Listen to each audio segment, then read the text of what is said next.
Hi everybody. So I have a few more tips for your ERAS applications and interview season in general. First of all, with regard to the ERAS application, the pictures. It's the first thing we see, so it is actually important. And I suggest you don't close your arms like this in any way during the picture. It looks like a closed posture and puts up subconscious barriers. Also, you should smile for the picture. I still see too many not smiling. A good smile goes a long way. Second, if you have a preferred nickname, put it in ERAS. They have a place for preferred name. That way, on the interview day, we're not hearing from you for the first time that you'd rather be called X instead of Y or whatever's in ERAS. Also, in your CV, I still see some people putting U.S. clinical exposure under volunteerism. You should really put that all under work. And similarly, I sometimes see research put under work, and that should really be under the research heading, because that's where the program directors are going to know to look to see what research work you have done. With regard to the letters of recommendation, I've probably said it before, but I'll repeat it one more time. Try to get 1 research letter if possible, and 2 to 3 clinical letters. If you have faculty members that can really speak to both of your abilities in research and clinical, that's great, but it's certainly not necessary. And I would really focus on the clinical comments in those letters, since that's what we really need to hear about to see if you're going to do well in a residency program. And the research, in a way, is less important in the letters in that sense, unless you're applying to maybe an extreme top academic research center.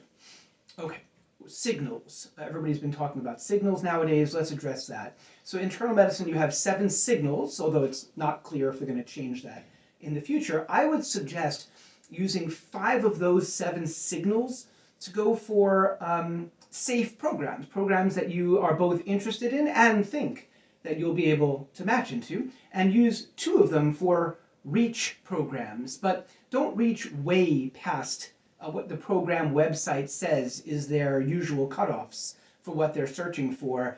If almost everyone they interview has step 2s in the 240s and you have a 225, you may not want to waste your signal on a program like that.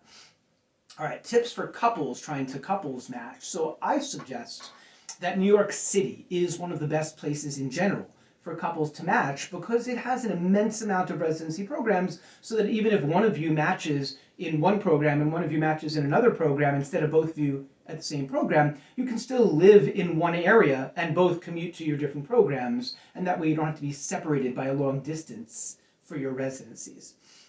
Also, if one of you happens to not match, still living in New York City can be great for the unmatched partner to then go try to build up their resume and get opportunities for other kinds of research in major metropolitan areas like New York City. All right, some tips about the interview day itself.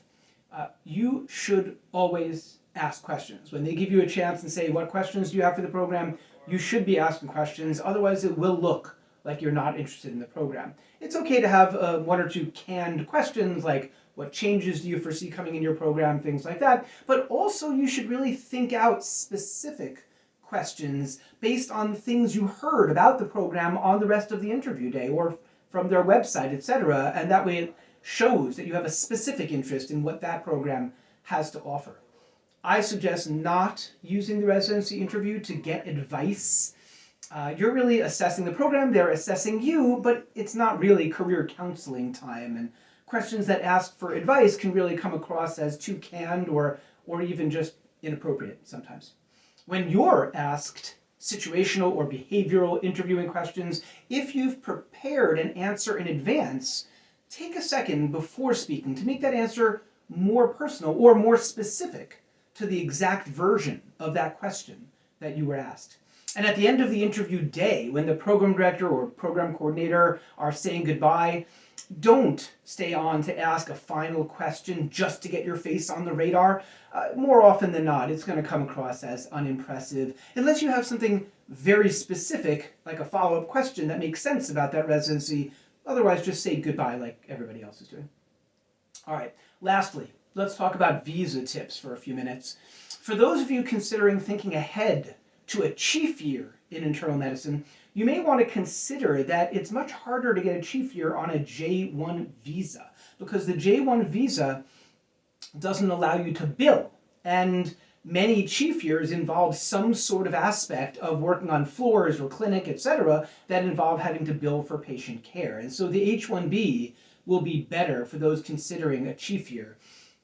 You also may want to consider, no matter which route you're going to, try to get step 3 done before starting your residency. And to get an H-1B, you really have to have the step 3 done anyway by around, say, April 1st, like our program requires at Jacobi for people that we sponsor for H-1Bs. So things to think about with visas. It's a complex decision, and you should really get help from those that have gone through this before. Anyway, hope some of those tips are useful for you. Good luck.